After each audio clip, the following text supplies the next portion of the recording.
Welcome to the AI Learning Lab.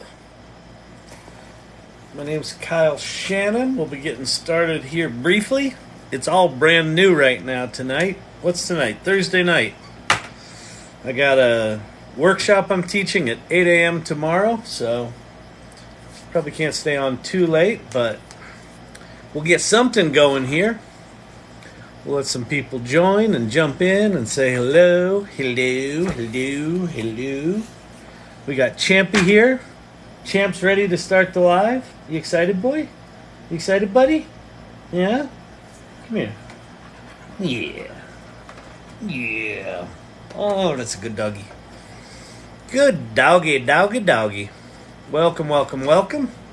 This is the AI Learning Lab. If you're new here, new to generative AI, I ask a lot of questions too.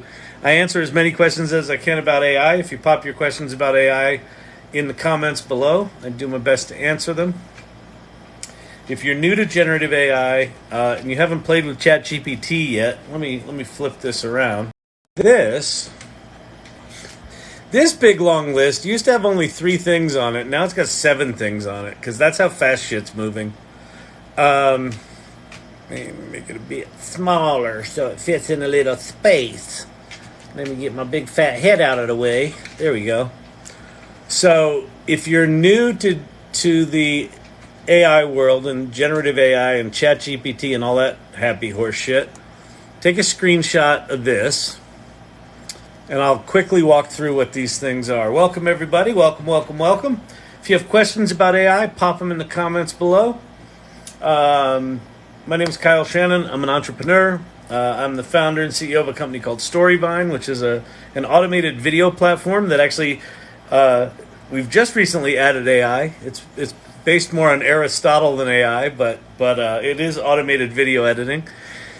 And for the past year and a half or so, I've been deep diving into this generative AI stuff. And when ChatGPT came out, it hit me that the world has changed, just not everyone knows it yet. So all of these things here, what are they? The top one is the official ChatGPT website. If you've never been to it or done that, go there right now. While I ramble on about how crazy all this shit is, go there and start playing. Ask it to write you a song or a poem or explain quantum physics to you. It doesn't really matter. Just go there until you have what I call your Kevin McAllister moment. Your Home Alone. Then you got Claude, which is a major competitor to GPT-4. That's the official one up here. Then you got Bing, which is Microsoft's version of GPT-4 that's connected to the internet. That's worth at least exploring because it's connected to the internet and it can generate images and it can read images.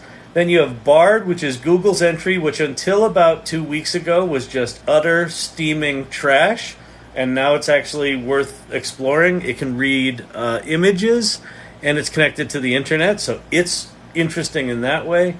This one, the labs.perplexity.ai, that's Meta's large language models that you can go play with for free. And then you got Pi and you got Poe, all worth a check. Down in the Mud says, yay, he's back. I am back. I was in TikTok purgatory. TikTok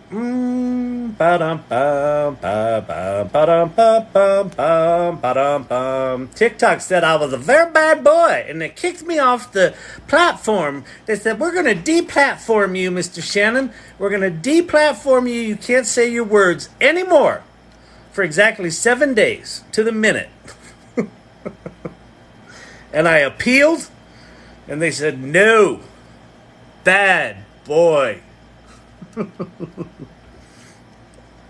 Welcome, everybody. This is the AI Learning Lab. We learn about labs here and the AI stuff. I got Champ by my feet. Hey, buddy. And I just got back at a lovely evening, a little CEO networking event here in Denver called the Thunderview CEO something or other. We hang out. A bunch of founders hang out and just bitch about how awful it is starting and running companies. It's basically an AA meeting for entrepreneurs that just can't stop. But I'm back from that. I got a couple of whiskeys in me, so I'm loose. I'm loose. Look, my hair's looking good. The glue held today. I think we're going to do okay tonight. I think we're going to do all right. There's the bear. How are you this evening? Welcome, welcome, welcome. All right, let's get some questions. Hey, glad you're out of TikTok detention. I know, Lauren, me too. I'm back. I came back last night. It was my first night back. It was a little awkward. It was like a junior high dance. A little awkward, but it was good. We're okay. We got there. I got a little feisty with someone, or a couple of people. What's it telling me to do? TikTok's telling me to do something. Swipe. All right, I'm swiping. Nothing's happening. Good Lord. Whatever. All right. Da-da-da-da. Hey, Kyle, how do you generate images with AI? Oh, there's lots of ways. Here, I will give you some cool stuff. All right, so if you're new to AI, the list that I had before, all of those things were all ChatGPT-like things. These things, prompts.chat will teach you about how to talk to those large language models, how to talk to ChatGPT and all the other ones. It basically just explains how you talk to them, how you provide them with context. And then it also gives you a long, long list of like personas where you can tell ChatGPT to act like an accountant or a screenwriter or a therapist or a dog whisperer. Doesn't matter. But it'll give you lots and lots of ideas. The next one down, openart.ai/promptbook, explains to you how you talk to these image generation tools that are on this page.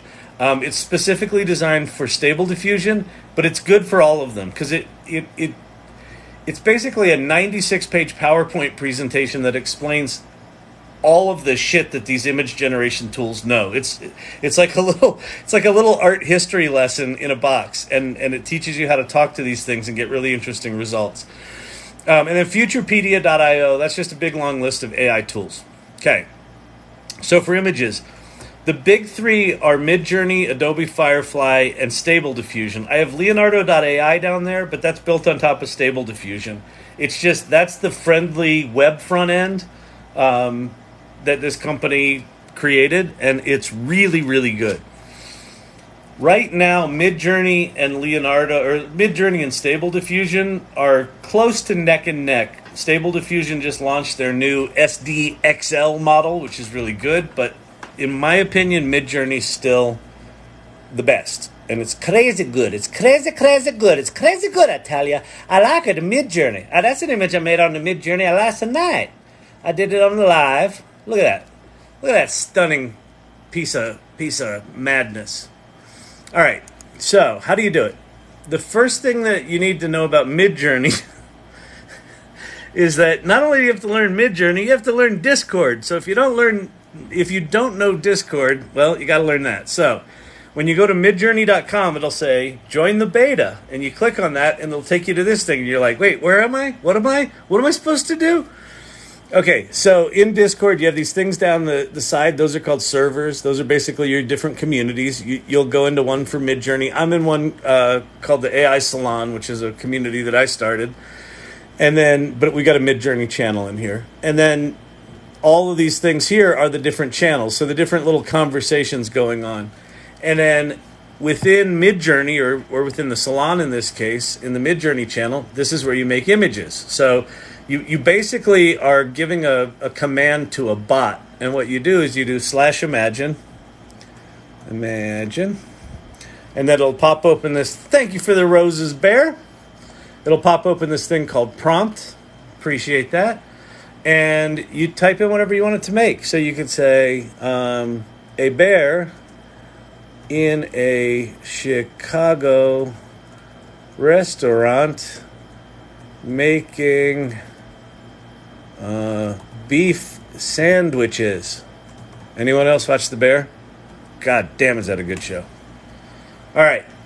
So now, off it goes. There's all sorts of fancier ways that you can talk to Midjourney, but the basic idea is you type /imagine and then you type in a prompt, and then it's going to go off and do its magic madness. And you'll notice the first thing that it generates is like this blob, and it's really blurry and you can't see any details, and then you see a little more detail, And then you see a little more detail. That's the way these diffusion models work. Is they start from fully noised images, where it kind of amalgamates, thousands of images into kind of a random pixel field, and then denoises them over 50 steps or so, and they just get more and more in focus, basically. And every image that's generated is actually a unique original image, even though the large language models and the image models have been trained on other people's work. The piece that's created is actually not copy and pasted. It's actually just original work based on an insane mathematical formula. So we asked for a bear in a Chicago restaurant making beef sandwiches. I think the two on the left here are really good. So one of the things you can do is you can just say, okay, the one on the bottom, I like that. So that's 1, 2, 3. That's 3. So you see there's U 1, 2, 3, 4 and V 1, 2, 3, 4. U means upscale, and V means variation. So I think 3 is good enough to just upscale, but 1 I like, but I want to see variations of it. So I click V, and so there's my large version of that image. That's pretty good. Nice piece of beef there. The bear's cooking it up, wearing some lovely kitchen garb. Want to make sure that we're food safe. There's a bear in the kitchen. And then the other thing you can do now is Midjourney add these things called zoom out, where you can sort of zoom out and it'll add to the image, or there's these pan things. So I can actually pan. I could say, let's say I want this to be a horizontal image. Right now it's square. I can hit this zoom button to the right, or the pan button to the right, and it's going to add to the right of this image. And so it's going to create an entirely new image. There's the variations for number 1. So let's see. Those we got.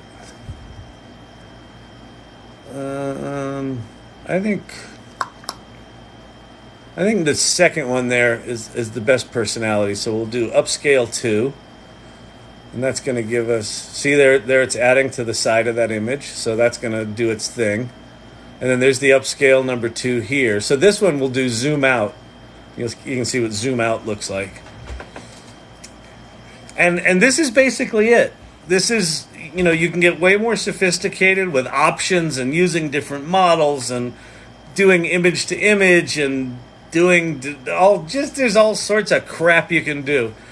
Is this done? Yeah, this is done. So I panned right. So now we have a landscape image of these bears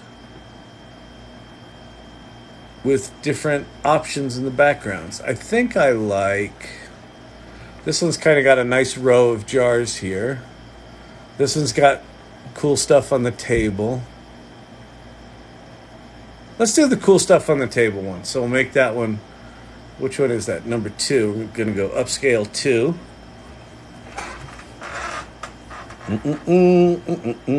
So there's our upscale 2.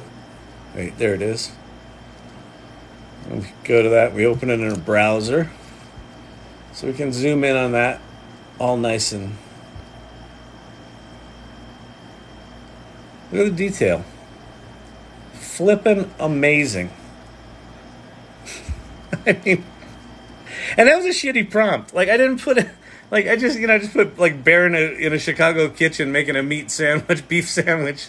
And we got that. And what did that take us? 2 minutes? 2 minutes? 2 minutes. Get your shit together. It's a George Carlin joke. How many times do I have to tell you? 6! All right. And then now we've zoomed out on this image, so we'll see which one of those looks good. They're all pretty cool. I like the one with the light here. These lights look fancy. Let's do that one. Number 1, we'll upscale number 1. And so this is all zoomed out version of number 1. So there you go. Bang. So 1 we sort of panned to the right. This one we pulled back and it added these lights. It added all this, the little bar stool here, all this crap to the side here. All this stuff is all added. All new, without having to think about it. Just Zoom out, zoom in, pan left, pan right, make a bear in a kitchen. Here's a bear in a kitchen. Every time I use this crap, it makes me fucking giddy. Because it's like, like a year ago, none of this was possible. 9 months ago, ChatGPT didn't exist. You could play with GPT-3, 3.5, or GPT-3, whatever it was at the time. But it wasn't sort of put in a little package that made it just like this magical little tool. Stick in some words, out comes a novel. Not quite that good, but pretty fucking close. Stick in some words, out comes an illustration of a bear. Or a photograph. I mean, if you've ever tried to do anything in the creative realm, like to get something even remotely close to this concept, it would be a week or two of Googling illustrators or photographers, 2 or 3 weeks of interviewing them because they always flake out because they're creatives. I used to be the chief creative officer of an agency, so I know of what I speak. And then it would have been, 2 or 3 weeks worth of pre-production and a shoot, especially for something this complicated, or an illustration. And you'd have spent a fuck ton of money. And now it's like, bang. Now, the downside of these things is to get things really precise and predictable, to do things like text, it's really, really hard. But the state of the art right now is pretty remarkable, knowing that these tools are going to get much, much better. So that's that one. The other things I play with, if you work in a corporate environment, you should use Adobe Firefly, or at least explore it, because all of their image generation stuff was trained on basically non-copywritten images. Leonardo.ai is just a really, really good web interface. If you don't want to deal with Discord, which is a pain in the balls, go to Leonardo.ai. I think their free version gives you like 150 credits a day, which sounds like a lot, but it's like, I don't know, 15 credits per image or something like that, or 8 credits an image. But you can do a decent amount of images per day for free here. But it's really good. You can train the model in your own images. There's all sorts of... It's just good. It's just good. So, anyway, that's that. If any of you are kind of trolly, like, oh, he's just making money off this. No, I'm not. I don't make money off any of these guys. Now, should they reach out to me and go, hey, can we give you money? Yeah, sure. I'll talk about your shit for money. But they're only up here because I actually think they're worth you spending your time on. All right. So, dang, that was a good first one. We dove in deep. What's your name? Jellybean Pup Mom. I'm going to go 9 out of 10 on the name. Solid name. It's a little bit of a mouthful, but all wholesome, awesome stuff. Jellybean Pup Mom. There's a dog in there. Mom, jelly beans. Can't go wrong with any of that. All right. Why? Why not? How to make money with AI? Well, Jane, as we often say on this channel, you can make money with ChatGPT. Here's my thoughts on how you make money with ChatGPT. It doesn't matter that it's ChatGPT. It doesn't matter that it's AI. AI is just a tool. The first step in making money with ChatGPT is start to get AI literate. Start to play with these tools a lot. Don't start with, I need to make money as the goal. Just start understanding what they are, because in learning what they are, what you'll quickly realize is you might be good enough at something to make money that you never thought you were good enough to make money at before, like making images or writing words a lot or coming up with marketing plans. I don't know a lot about marketing. Well, this shit does. So step one is like, get curious, just start exploring, start working on personal projects, start working on projects for other people, learn these tools. And you don't need to learn all of them. Like, pick one, pick the top one. That's the original. That's why it's at the top. That's why it's bold. Chat.openai.com. You can just play with the free 3.5 version. So if you don't pay anything there, it's GPT 3.5. And start learning about prompting.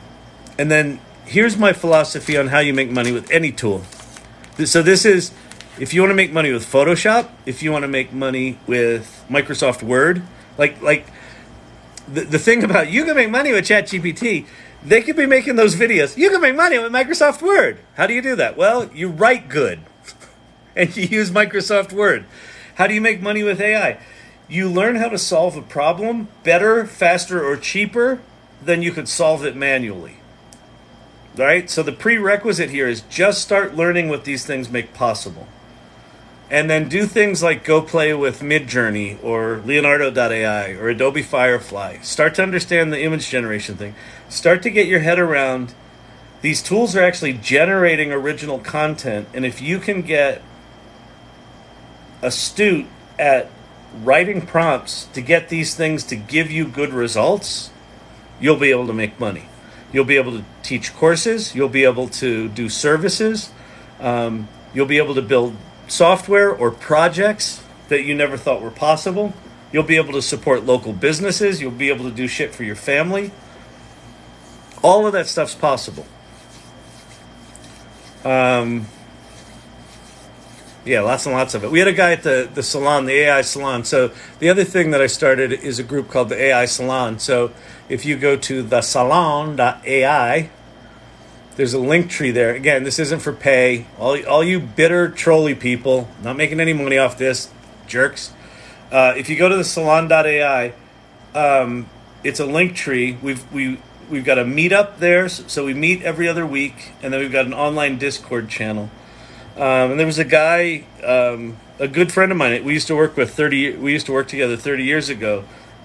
His kid had a disease and was misdiagnosed for a long, long time. And then after a while, they finally got diagnosed and they found out it was not good. And he took the blood work they originally had where he was misdiagnosed and popped it into ChatGPT. And the first thing, and he said, I want you to stack rank what diseases you think these symptoms in this blood work might indicate. And the first thing it returned at the top of the stack ranked list was the disease that his son had. So, like, the depth of what these tools can do is kind of beyond what you can imagine. Now, one of the freaky things about them is they do what's called hallucinating, so they lie a lot. I like to call it mansplaining as a service. And it's just the nature of how the things work. So over time, that'll get better. But right now, just know that they might lie. But they are incredibly... like this. These are the most sophisticated tools ever put in the hands of mere mortals. Like in the history of humanity. It's insanity. What they did is they basically trained all these models on all of the public internet. So these things, they're like an idiot savant where they're really dumb at knowing basic shit, but they're fucking brilliant at knowing all the stuff. And so if you can guide them well and say, I want you to act like this kind of mathematician that specializes in this branch of mathematics, and I want you to help me think about how I would solve this problem, it'll be fucking brilliant. And it'll just know it. You want to know about 6 different kinds of, psychology and how the different theories compare? Tell it to make a table comparing 6 different theories. It will. All right. What did they say you did? They said it was hate speech. So we listened to, or we were doing a joke about, I like turtles, which is this funny meme from like the early 2000s, I think, where this kid at a carnival was interviewed and he's like in zombie makeup at Halloween, and the newscaster goes, how's your day going? And he goes, I like turtles. Just random. So then I showed a clip of another comedian that said something similarly funny, but it had not a bad word, but a word that's on the list of words you can't say anymore. And so I played the clip, and then I sort of just repeated what the comedian said in kind of a joking way, and then the screen went, boom! You're gone! You're gone, motherfucker! Whatever. I'm back, baby. All right, how can I train LLM on my own data? Okay, so All right, now the hair's starting to lose its lose its mind, that's what it does this time of night. This is one of the things we deal with. At least I got fucking hair, right? Okay. So you have a couple of options. So what's your name? Crumb. As in our Crumb? That's a cool name. Like the name. 8.5 out of 10. Couple of options you have. One of them is Claude.ai. Well, you got two options here. So start with Claude. Claude.ai is from a company called Anthropic. It's a bunch of ex-OpenAI people. And Claude.ai is free. And it's got a 100,000 token context window, which basically means you can either upload, I think you can upload up to 5 documents, or you can just paste into your chat up to 75,000 words and start interacting with it. It's got a 75,000 word memory, basically. So if you just want to train it on like a document you've got, or some sort of thing like that, just go to Claude, paste it in there, or upload it and start interacting with it. It's fucking remarkable. You have a 2-hour conference call and you turned on transcriptions on Google Meet or whatever it is. Download that transcription, copy it, paste it into Claude, and tell it to summarize your meeting and give you all the to-dos and who was in the meeting and who said what and who didn't speak, so you can passive-aggressively humiliate them on email. It'll do that for you. So one option is you just kind of do it ad hoc in something like Claude. ChatGPT, if you pay for the Plus thing, has this tool called Code Interpreter, which Code Interpreter, you can upload a single 100 megabyte file, but here's a trick. That file can be a zip file. So as long as it's less than 100 megabytes, you could upload a zip file full of CSV files, or full of PDFs, or full of whatever. And you can start interacting with Code Interpreter. And what Code Interpreter can do is it can actually analyze that data.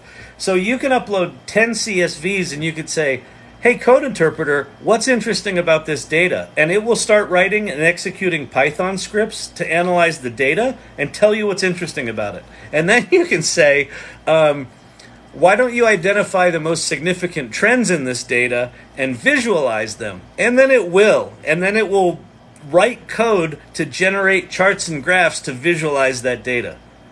Fucking astounding. So those two tools right there, Code Interpreter at OpenAI and Claude.ai, are just staggering. Okay, so that's that.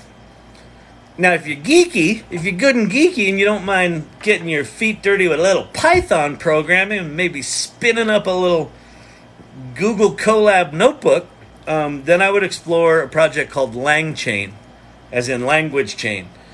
And LangChain lets you embed your own data, your own documents. So you could take a directory full of PDFs and embed them, and then you basically store what are called vectors in a vector database. Vectors are basically how this shit works. So they basically turn words into plots in mathematical 1,000-dimension space, basically. It's like incredibly complicated, but it doesn't matter. It just basically reads all your documents, learns all the words in them and how they're semantically related, clusters them, and makes them searchable. That's what it does. So once you've got LangChain, once you've got all your documents embedded, you basically have your company GPT. And you can do whatever the fuck you want with it. And you can use all sorts of different models, and it's crazy. So if you're geeky, go check out LangChain. If you're pseudo-geeky like I am, where like I'm just geeky enough to get shit sort of working, and then when it breaks, I get frustrated and want to smack things, it might be a little frustrating. If you're just a tad more geeky, where you don't mind sitting with code for 4 hours, and that puts you in your happy place, then you'll love LangChain. It's not that hard. It just requires a little bit of tech chops. And then if you're not geeky, then just go use those two tools that I talked about. So, hope that helps. All right. Holy crap, there's 150 people in here. Hello, everybody. My name's Kyle Shannon. It is a Thursday night.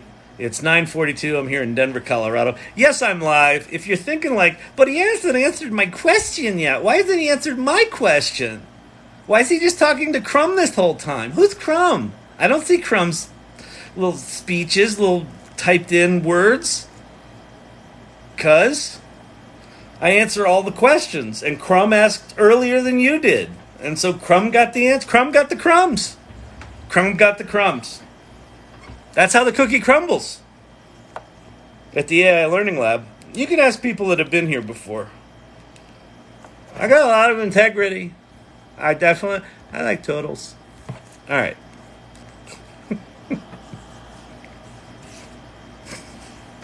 What'd you do last night? I don't want to talk about it. All right. Oh, TikTok just jumped me to the bottom. Ah, that bug. Somebody fixed that fucking bug.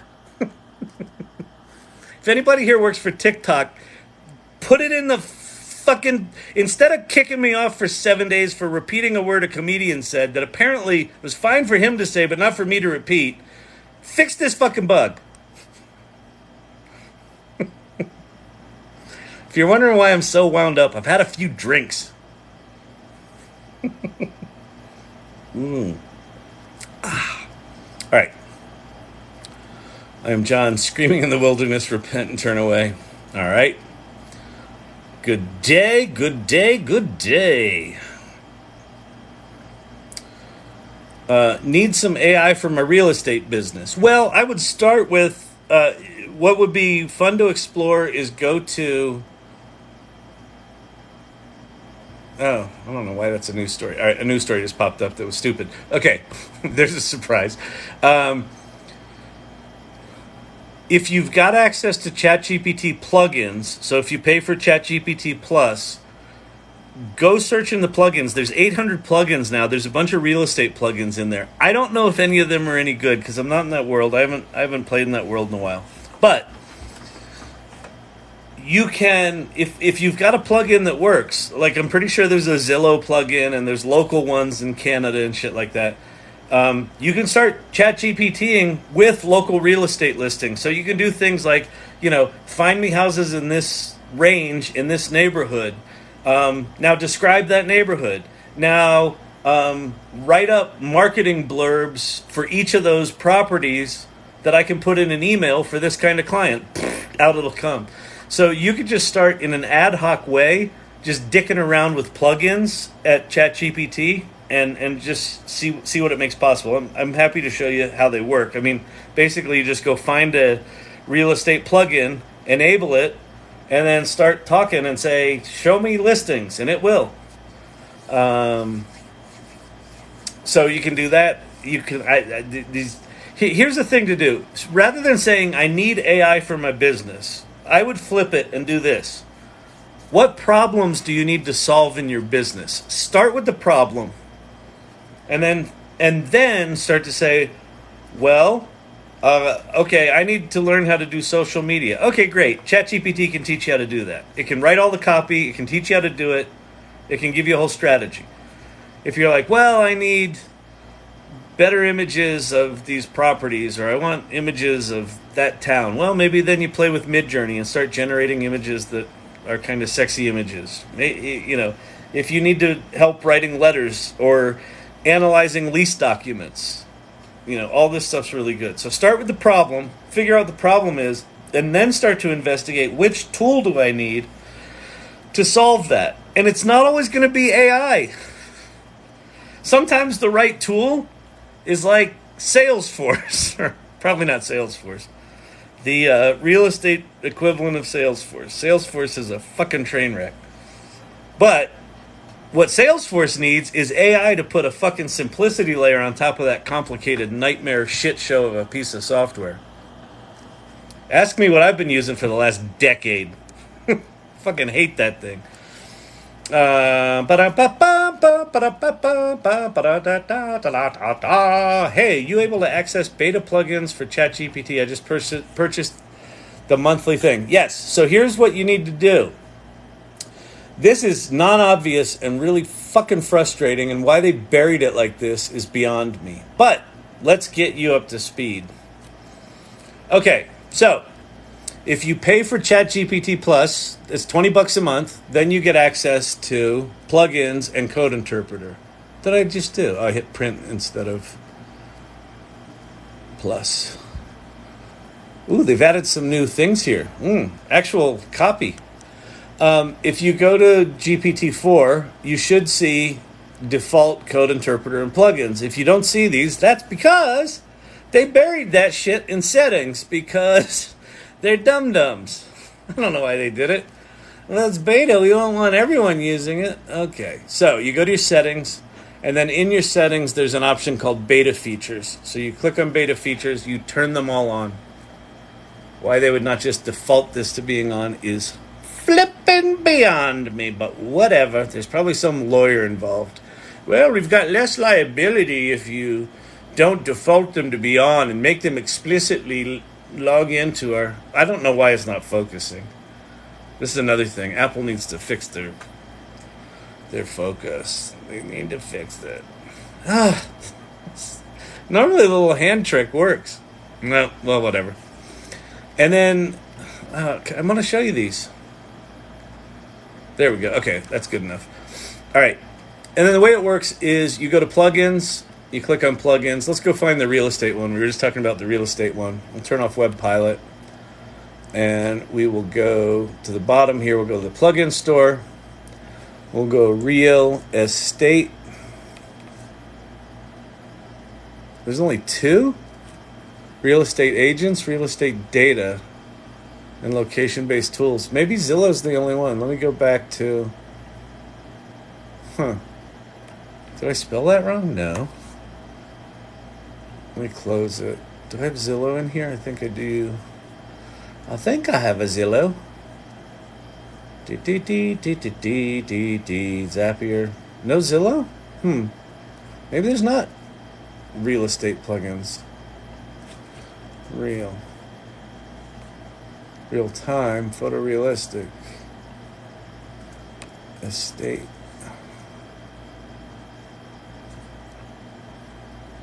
Enriched real estate data and location-based tools. Strange that there's not real estate. I thought there would be. I thought there was. Well, this is the state of the industry right now. So we've got this thing. So let me see. Find me recent listings in 80211. Let's see. Now it should fire off that plugin. So once you have, so it fired off the plugin. So once you've got these plugins installed, you basically enable them for whatever chat session you want to do it in. Then you ask it questions and it goes off and does shit. It seems I need more specific information. Could you provide more specific details? Oh, such as a full address. Oh, I see what it's doing. So it's like, let's see, what is the average home price in, let's say, Aurora, Colorado? Let's see if it can do any of that. It might not even be able to do that. No, it doesn't like it. I don't know what's going on with real estate. I know I've looked up real estate before. I wonder if they got rid of something. Let me try another thing. We'll go to plugins. We're going to turn off this piece of shit that didn't work. Top Hat didn't work for me, but if you're into real estate, you might know how to use it better than I do. I'm going to go to Web Pilot. And so Web Pilot will go search search websites. Let me see if it'll search Zillow. Use Zillow to find recent listings in 80211. See if it does it. It may not, because you may have to log into that site using Web Pilot, so it's going off and doing its thing. It might come back and say, I apologize. This is we're not going to help you tonight. We're not going to do it.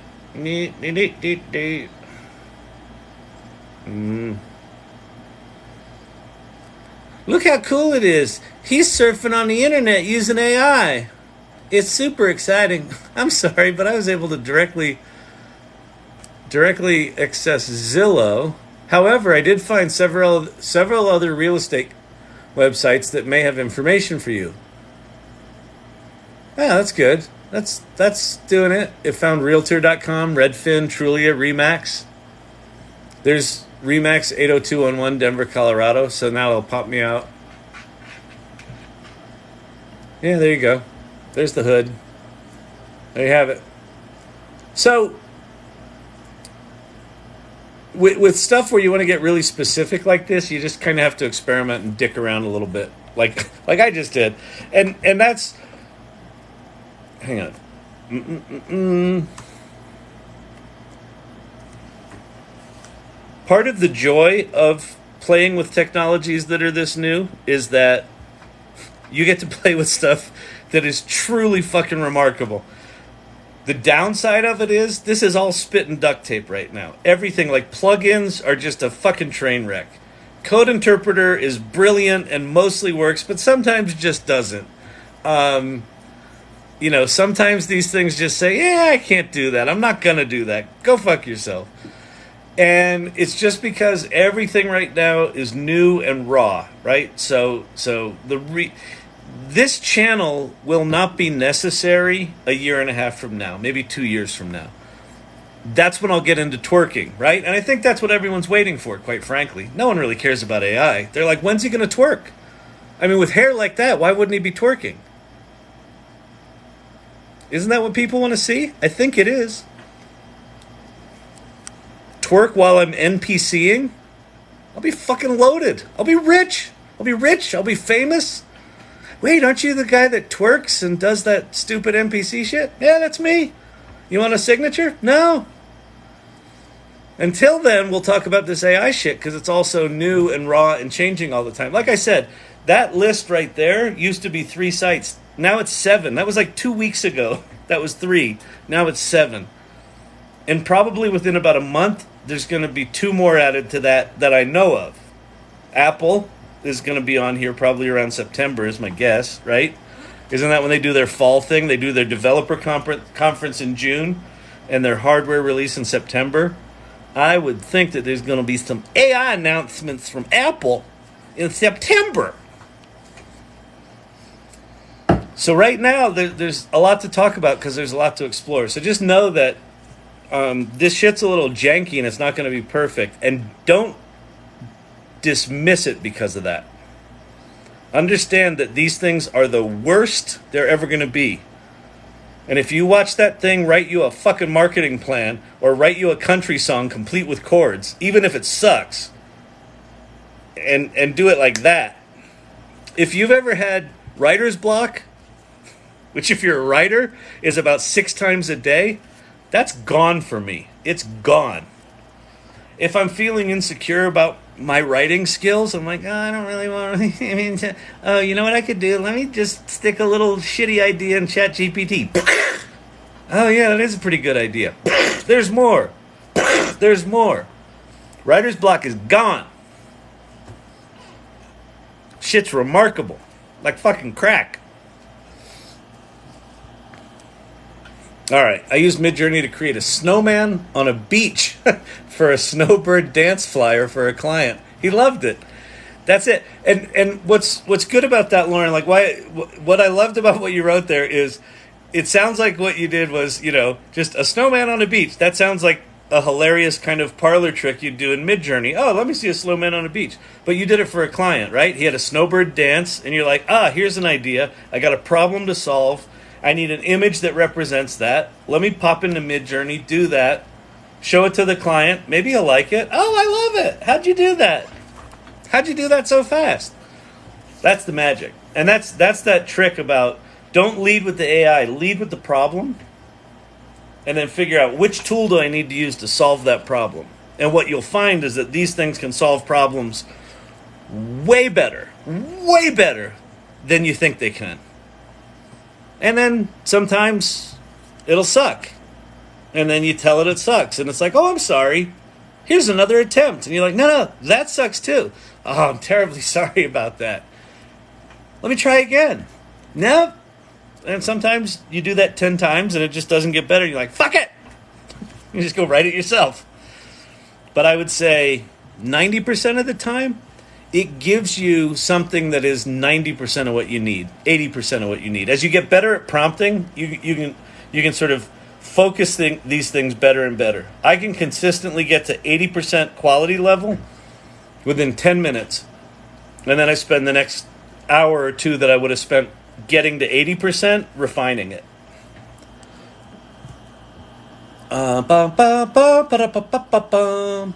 Thank you, Whiskey Kyle. This is awesome. My first time seeing you live. Fun and informative.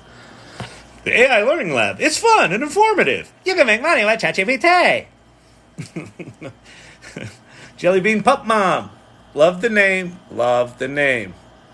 All right. Let's see. This is amazing. Thank you. You're welcome. I appreciate that. Where the hose at? That's just disrespectful there, the middleman. Funny, but disrespectful. All right. The detail is crazy good. Oh, on the bear in the kitchen making the beef sandwich. It was kind of a big long log of beef. I guess it was a filet mignon he was making beef out of. It's like a Wagyu filet. It was pretty funny. Which AI is this? The one I was using with the images was Midjourney. Carlin was king. Carlin was king. He went through an unfunny period, but toward the end, he found it again. He was fucking brilliant in the 70s. Holy shit. What software? Free or paid? The Midjourney is paid. You can do like 15 or 20 images, although I think they've cut that out because it's so busy all the time. I think you have to pay for it. It's $10 a month for Midjourney. Leonardo.ai, which is built on top of Stable Diffusion, has a free... You get like 150 credits a day that recycles every day, and that equals like maybe 15 images, something like that, or slightly less or slightly more than that. If you've got Adobe Creative Cloud, you can use generative fill within Photoshop. You can use Adobe Firefly. And if you're geeky, just go dick around with Stable Diffusion. It's all free. It's all open source. You can do anything you want with the developer community for Stable Diffusion's insane. The tools are insane. But you gotta be a little bit of a nerd. I like to code. Because if not, it can just be really frustrating. And listen, it's not that hard, right? If you can... You like go to ChatGPT and ask it what Google Colab is and ask it to explain to you, what it's about, and then go get yourself a Google Colab account and then go to Reddit and see all the crap they're talking about in the Stable Diffusion subreddit, and they'll say, here's a Google Colab notebook for this tool, Automatic 1111, whatever it might be, and then you can go play with them. So there's lots of free options out there, but at this stage of the industry, you got to be a wee tad geeky. The other thing you can do if you want to generate images for free, go to Bing.com. Thank you, the bear. That's my favorite, the dangly lights. I like the dangly lights. They look like a pretty little necklace. It's like a pretty little necklace. I like looking pretty. Put a little necklace on. Pretty little necklace. Why is it such an idiot? I don't know. He seems smart, but then every now and then he's just like a dum-dum. He talks about the pretty little dangly necklace. I don't know why he does that. It seems unnecessary. Anyway, Bing.com is, if you go there and click on the chat button, well, let's go do it. Oh, wow. That's Bard. That's Bard, not Bing. Go to Bing.com. So you go to Bing.com, it's just like Google used to be, except no one used it. But if you click on chat, well, now this is GPT-4. So this is GPT-4, which at OpenAI costs you $20 a month, and here it's free, and it's connected to the internet. And you can dial in sort of these different modes: creative mode, precise mode, balanced mode. And you can go, make me an illustration. Wait, let me just do it with the microphone so I don't have to type weird. Illustration of a vacuum cleaner causing a tornado.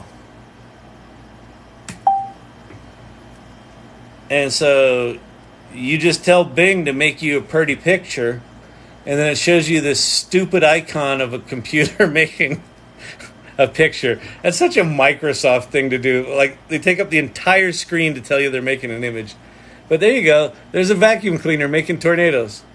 Now, this isn't as good as Midjourney. It's not as good as Stable Diffusion. It's not as good as Adobe Firefly. But it's free. And from what I heard, so this is based on DALL-E, which is OpenAI's image generator. From what I've heard, the new version of DALL-E, I don't know if they're going to call it DALL-E, but the new OpenAI image generation tool apparently does fully coherent text. Like you could say, make a billboard that says hot dog, and it'll say hot dog. And it's apparently fucking brilliant. So I don't think this is going to suck for very long. But it's free. So if you just want to do a quick little image for a comp, for a little pitch deck you're doing, or just someone's birthday card, or you want to do a kid's book, and you want to make a thing of them being, so let's do that.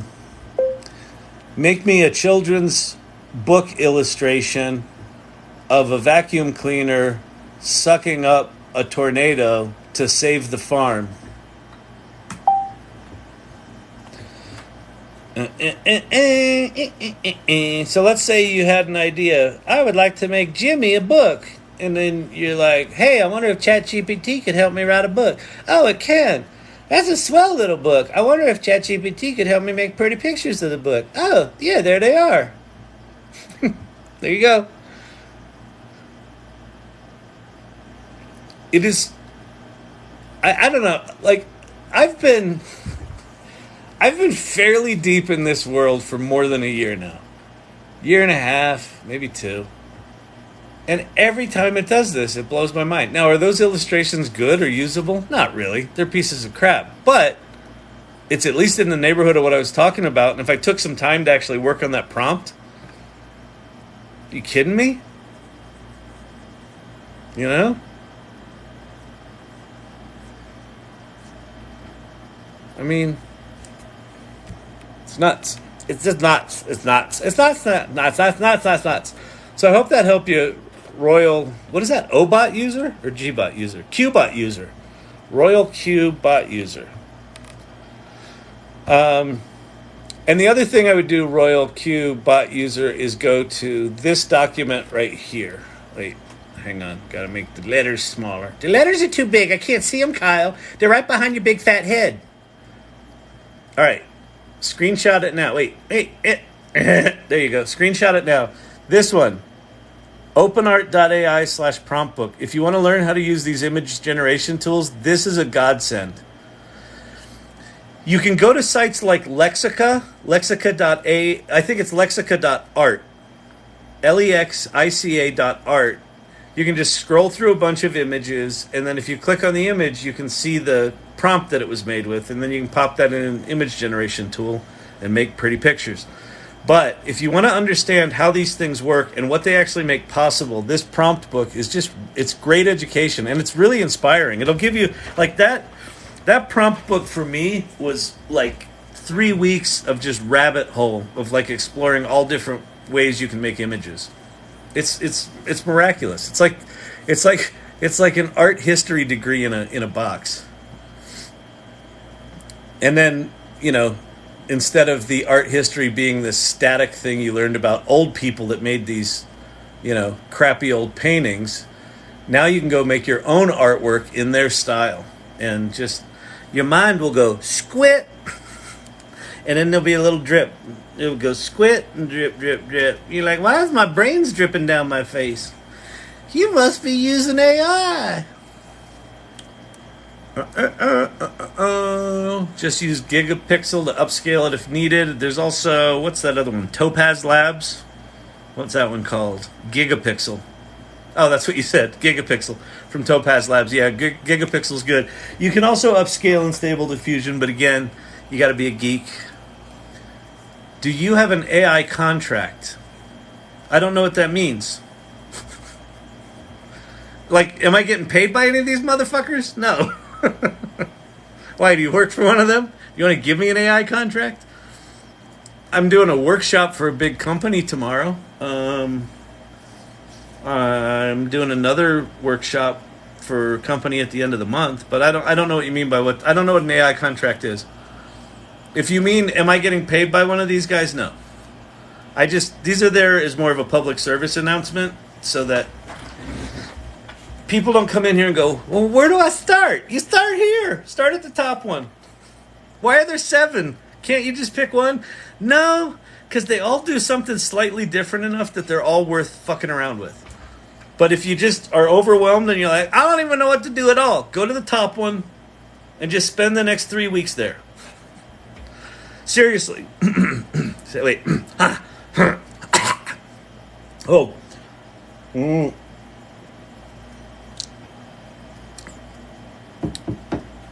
Not joking. Not being hyperbolic.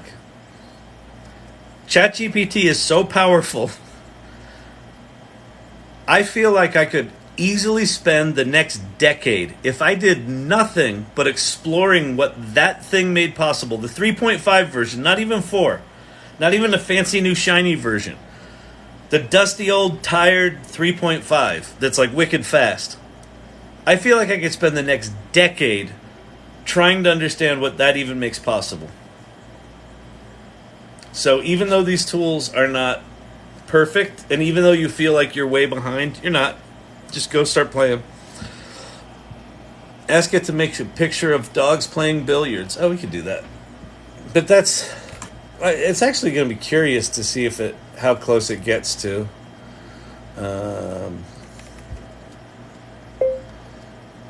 Make a classic painting of dogs playing billiards in a smoky billiards hall.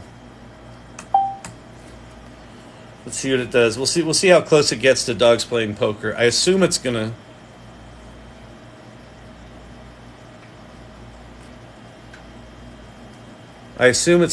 Pick up that style. Yeah, it picked up that style. Oops. He's got the pull cue on his collar. That's pretty good. they're all fucking climbing all over the table. That's totally how dogs would play pool. Never a dull moment at the AI Learning Lab. Yeah. Oh, good lordy, lordy, lordy. Okay. How do I train my LLM on my own data? Decades of legal writing. Crumb, you need LangChain. LangChain. Or wait for 3 months is my guess. Microsoft, I assume if you're a lawyer, you probably use the Microsoft suite of products, Microsoft 365 and all. They're going to roll GPT-4 into all of those products. I think it's going to cost $30 per user per month for the AI tools to be rolled in. And then Google is going to do the same with Bard. Both of them have cloud storage tools, right? Google Drive. I don't remember what Microsoft is called, but I don't really care.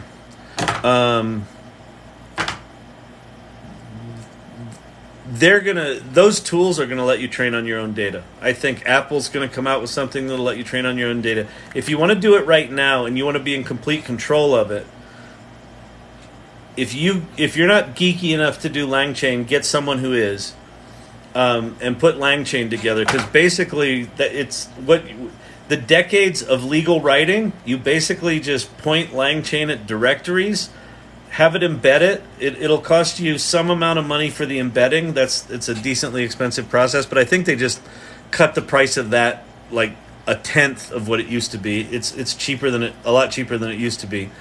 And then it will embed all of your legal writing into a vector database, and you can basically have your legal writing GPT. So, yeah, go do that. LangChain. Get thee to a LangChain. Henceforth, this fortnight, yon sparrow. See?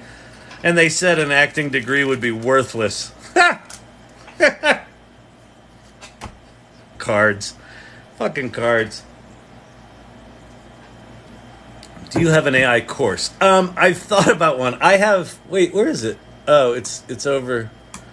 I have a graphic for an AI course. See? Hands-on workshop. Topic, learning ChatGPT. I actually just put together this workshop for a corporate client, so I might spin that off. The reason I've been hesitant is, I mean, this channel isn't really about doing that. I don't mind just teaching it, but this channel is obviously a little random and silly sometimes. So I think it's probably not a bad idea to put something together. So I think I'll do that. I mean, I've got the graphic for it now. So the first step to anything is start with the marketing. and then if people are like, I'll buy it, you're like, okay. And I'm being facetious there. That is not the first step to anything. But if you got the Photoshop skills, you might as well do it.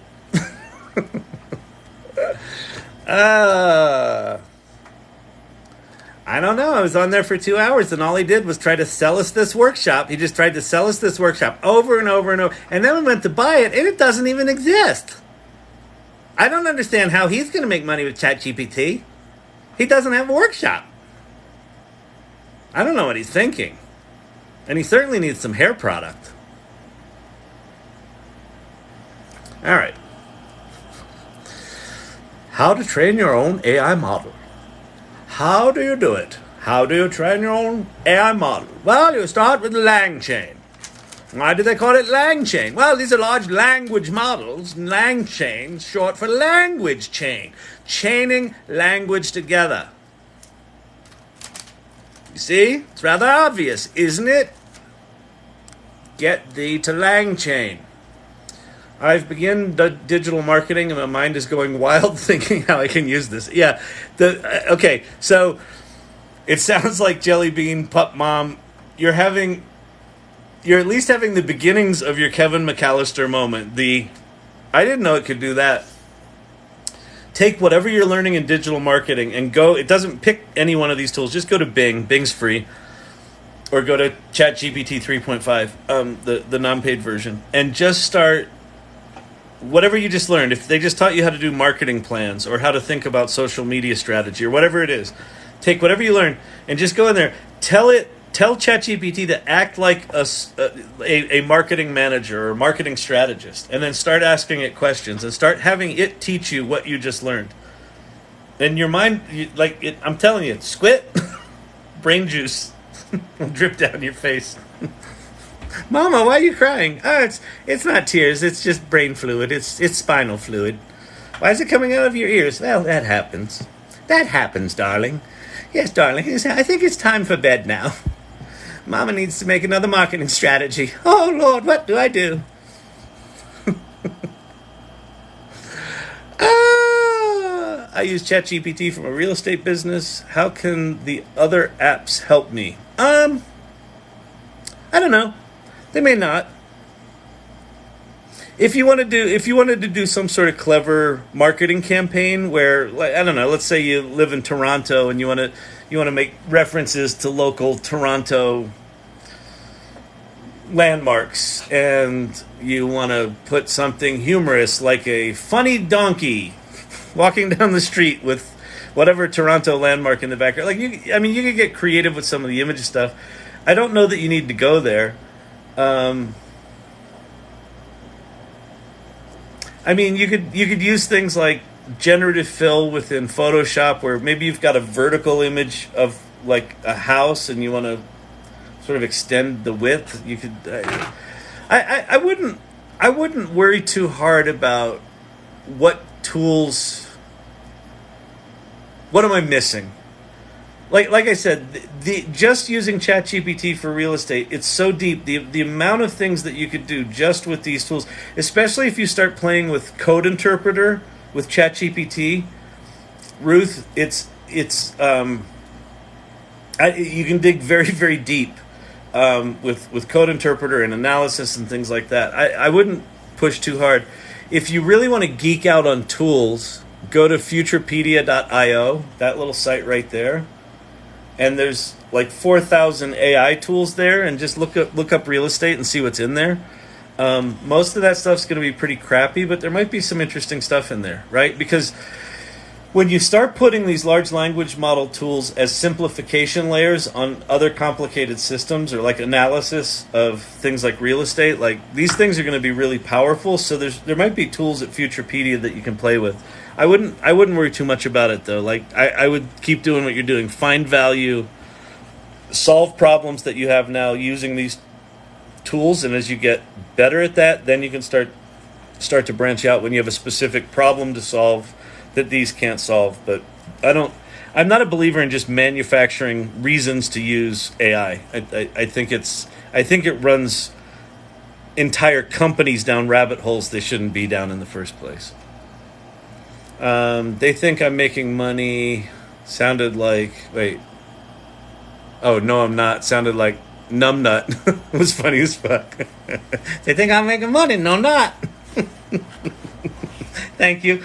The inadvertent comedy is my favorite kind of comedy. The comedy where you just stumble upon it and people are like, say that thing again. That was funny. You're like, I don't fucking know what I said. No, I'm not. So thank you for documenting that. That's pretty funny. That's how the whole "you can make money with ChatGPT" started. Because like when I first started this channel, I was like, everyone that came in, how can I make money with ChatGPT? I'm like, you don't listen to the people that sound like this. I think I'm going to do t-shirts of that one. There was another one. I had a couple of things that I'm going to do t-shirts on. I love that answer. Okay, awesome. Can you give an example? I don't know what I was doing at the time, so if you ask me more specifically what you want an example of, I can. Can you change your face into another face while live? Well, yes, I can. Frankly, my dear, I don't give a damn. I assume you mean like one of these things? Oh, can't apply this effect while live. Can I apply? Is that a groundhog over your shoulder? You're just happy to see me. Oh, it's comedy. It's comedy all night. Why is he chewing his nails all night? I don't know. I probably have a vitamin deficiency. How do I get text into scientific references? Wait, how do I get text with scientific references? Okay. So, super important. Good question. Did I just kill my slide? No, that's the one. Okay. So in this,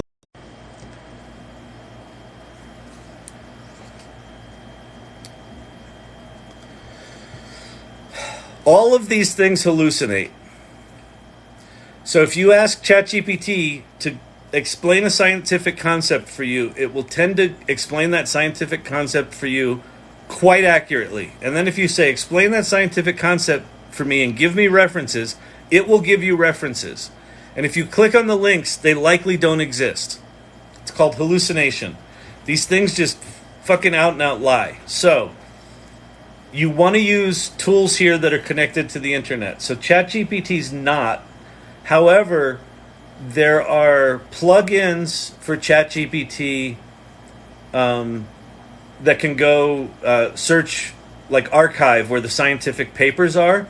So you can use a plugin and say, find me a paper on, I don't know, image recognition in AI that was launched in the last week, and it'll bring up a paper, and then you can start interacting with the data from that paper. You could also use Code Interpreter here to give it scientific data and start interacting with the scientific data. Code Interpreter, because it's writing and executing Python code, can actually do calculations. So even though ChatGPT can't, Code Interpreter can. So Code Interpreter is kind of a magic bullet, but it's not connected to the internet. So you have to go to the internet, find your data, put it in Code Interpreter. All right. Claude.ai, not connected to the internet, so you don't need to worry about that one. Bing.com is connected to the internet and does pretty well at giving you citations. So go to Bing.com, put it in precise mode, tell it you want scientific references, and then go check them. And they will likely be at least in the neighborhood of appropriate, even if it might not be, completely accurate. Pretty good. Bard.com is connected to the internet. Google is full of geeks. They're not good at the humanity thing, but they're really good at the technical thing. So I'm thinking that Bard.com is going to be really good at that. Labs.perplexity.ai, that's Meta's Llama 2 model. It's not connected to the internet. Don't worry about that one.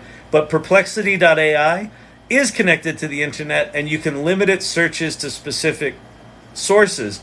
So just perplexity.ai is at least worth exploring. Poe and Pi.ai are not.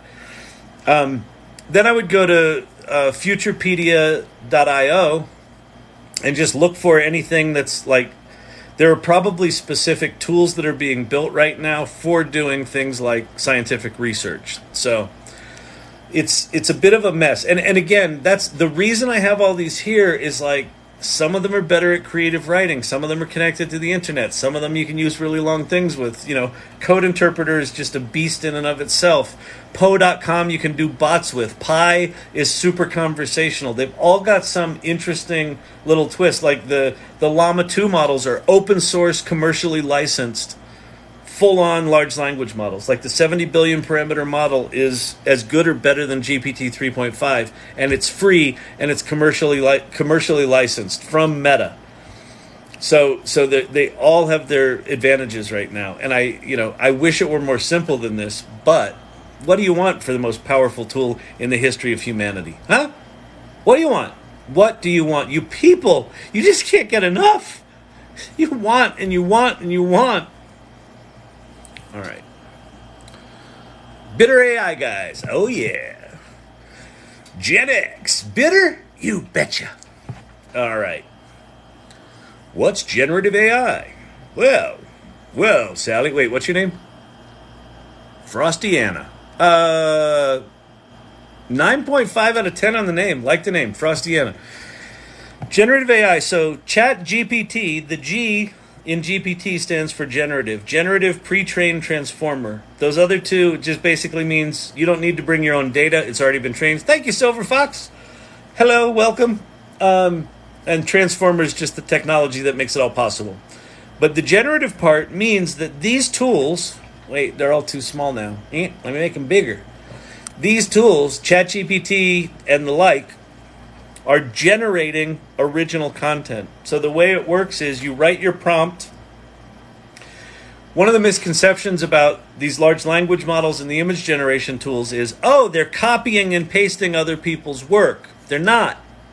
Now, the base foundation model is trained on others people's work, so there's some gray area here, but it's not copying and pasting. The way it actually works is you put your prompt together, whatever it is. I want you to act like Shakespeare, and I want you to do this, and now I want you to write me a poem, and da-da-da, and it's about a chubby dog, and da-da-da-da-da. You give it all your poem, or all your prompt, and then when you hit the submit button, it basically turns that prompt into a mathematical weighting, and it says, what is the next most probable word that would be the next most probable word to respond to this, based on all of these billions or trillions of words in these semantic word clouds in this mathematical space, and it sticks the word there. And then it takes all of that plus that word, and it says, what's the next most probable word? And what's the next most probable word? It's just like when you're in Google and it sort of finishes your sentence for you. It's that technology on steroids. So when you say, write me a letter, we've done a fair amount of these in the AI salon recently, is write me a letter that tells my current employer to go fuck themselves, but in a nice professional way that doesn't burn a bridge. And it does. So when it writes you that letter, it seems coherent. It seems like, oh my God, that's brilliant. It seems like they must be copying and pasting that. That's not how it works. It's literally generating word by word, or in the case of images, pixel by pixel. It's sort of denoising this randomly pixelated images that's an amalgamation of, thousands of images that have all been noised in this weird random way. It's just crazy. It's crazy technology. But that's what it means. It's generating original stuff. And so the difference, when you look at ChatGPT, it looks kind of like a Google search, right? It looks like, there's a search box, right? So it looks like a Google search. Well, what's Google give you? Well, it gives you a list of links, right? So you're like, it's an index. And so you're like, okay, so it's pulling from this database and just, sort of popping the results on the screen. That's not what the generative AI stuff is doing at all. It's generating original content based on the thing that you gave it. And that's also why, depending on the settings of the large language model, of the ChatGPTs or whatever, you can ask it the exact same prompt and hit, submit 4 times in a row, and it'll give you completely different things each time. Same with Midjourney. Same prompt, different results every time, because it's generating. in this sort of controlled but sort of random pseudo-magic way. Arthur C. Clarke says, any sufficiently advanced technology is indistinguishable from magic. Fucking magic. Like, the more I understand about this stuff technically, the more magical it feels. Like, I, first of all, can't begin to get my head around how someone figured this the fuck out. At all. Like, holy shit, is it amazing. And they can't figure out why it's so good. Like, they know what it's doing technically, but they don't know why it's so good. They have what's called emergent properties, which is it's a very kind technical term for, we don't know why the fuck it's doing that. Google Bard at one point, they trained it on some languages, and then they had it translate a language that it had never been trained on, and it translated it perfectly. And they're like, we don't know why it did that, or how it did that, or why it knows that.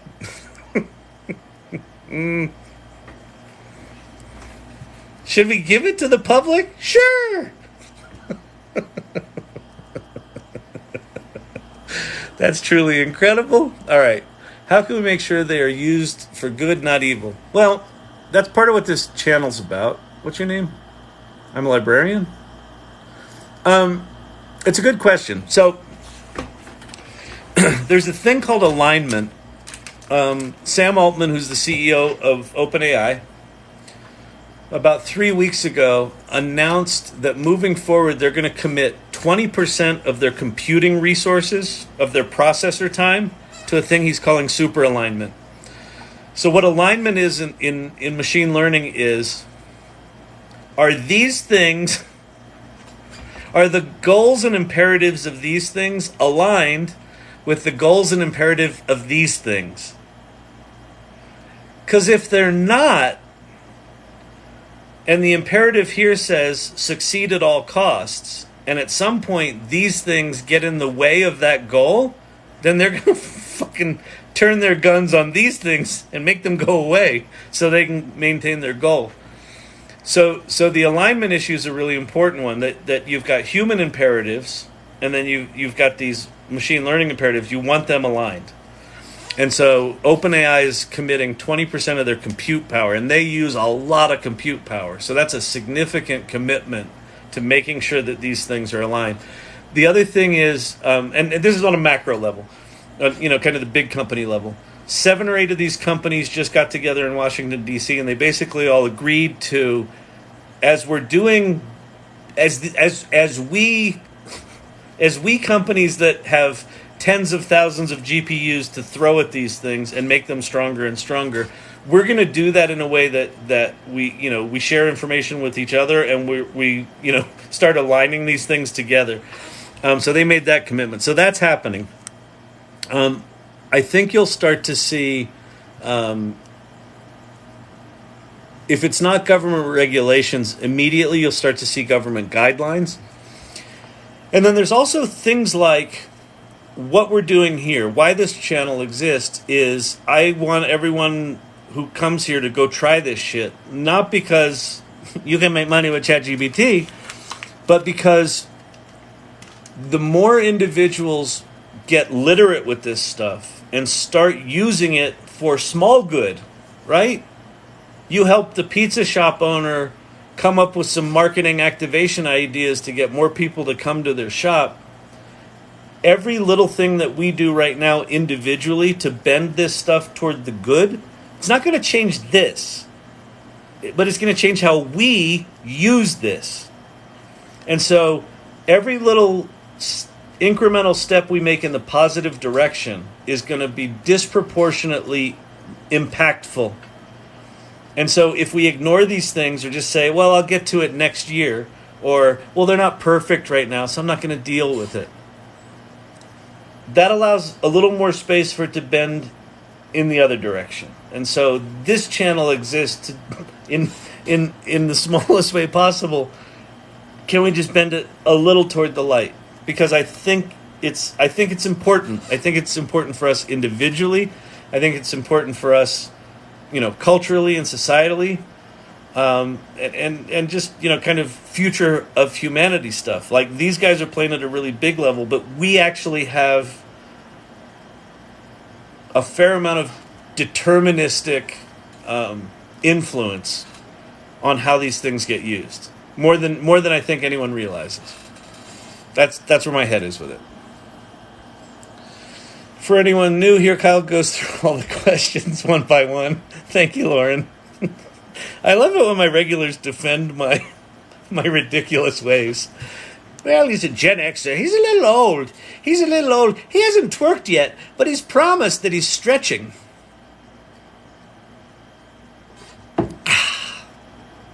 Oh, there will be twitching. Twerking. God, I can't even do a dumb voice right tonight. Good Lord. Can an AI go rogue? Yeah. So the thing there, so this one, Bing for sure, Bard, Pi, and Poe, all of those, the keys to the kingdom sit behind the corporate firewall, and they've got safety guardrails all over them. The Llama 2 model that Meta just released to the world has no safety guardrails on it. So you can do whatever the fuck you want with it. So if you want it to start cussing and swearing and being all sorts of nasty biased things, it'll do that. If you want to build a tool to do evil things, it'll do that. And then you combine that with a project like AutoGPT or Baby AGI, which are called autonomous agents, where you just give the autonomous agent a goal and it starts operating on its own and prompting itself and then using tools. All right, let me go Google this and let me go see if I can find that information there. Let me merge these together. Now let me see if I can send that person a harassing email. See if I can blackmail them, get their credit card info, get them to pay me $20,000. Oh, yep, that was successful. Yeah. So yes, you can. And again, that goes back to the point of, are those people going to be out there? Yeah. Are they out there right now? Yes. There are people right now cloning people's voices, cloning, daughters' voices, using that cloned voice to call her mother and say, hey, I'm in trouble. I need $2,000. And the mother sends it because her daughter called her and said she needed $2,000. She knows her daughter's voice. Well, it wasn't her daughter. That's happening right now. So it's not so much that the AI goes rogue, it's that human beings be scummy, human beings that don't know a better way to, make money so they get over on other people in society. So it's really important that we get AI literate because here's the good news. The good guys also have access to these tools. So as the bad guys get more sophisticated with their shit, the good guys are going to get more sophisticated at catching those motherfuckers and taking them down. But yes, there's going to be probably within a year or two a significant headline or two or 10 that these things did something really bad. And what it will more than likely be is some human being did something really bad amplified by these tools. I started a digital download store. I'm working on building it out with Midjourney and Canva, etc. Oh, that's awesome. That's really cool. Coffee Talk and Tech. 9.5 out of 10 on the name. Solid name. Like it. Is that word you can't say anymore? No. I can't say it or it'll shut down again. Yeah. Is there a way to utilize AI to gain insight into maximizing real estate marketing leads? Yeah, I would. So let me go. I'll go show you something because this will blow some minds in the morning. But we're going to go use Code Interpreter. So if you haven't seen Code Interpreter, this is absolutely worth the price of admission. So before I go to Code Interpreter, I'm going to run over to a site called Kaggle. And what Kaggle has is data. And do I need to sign into this? I don't think so. I think we just go get data. So I'm going to go data and I'm going to go real estate. What did you want to do? Real estate marketing leads. Real estate leads. Real estate tenant conversion, German real estate, Airbnb house price prediction. No, that's leads isn't right. Let's see. USA real estate data set, 10 megabytes. Let's grab this. All right, so I'm going to download this 19 megabyte file. I'm going to sign in with Google. Is someone there?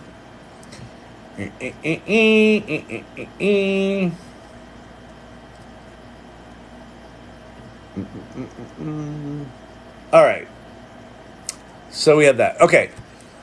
So now, the way Code Interpreter works, so you have to have ChatGPT Plus. You have to enable it in your settings in the beta features or whatever that's called. And when you go to Code Interpreter under GPT-4, this middle one, you now have this little plus button next to your prompt. And so I'm going to hit plus. And so I just downloaded this USA real estate data. And so now I'm just going to say, well, let me let it upload. But what I'm going to say is,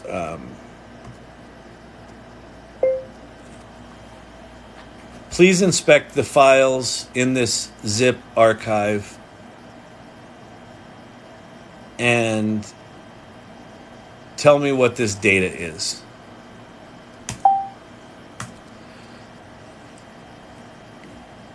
So if you're in real estate, you've already got your data. You've probably got these proprietary systems that, someone has programmed for the past 20 years to give you specific reports, and you're wanting to find interesting ways to look at that data.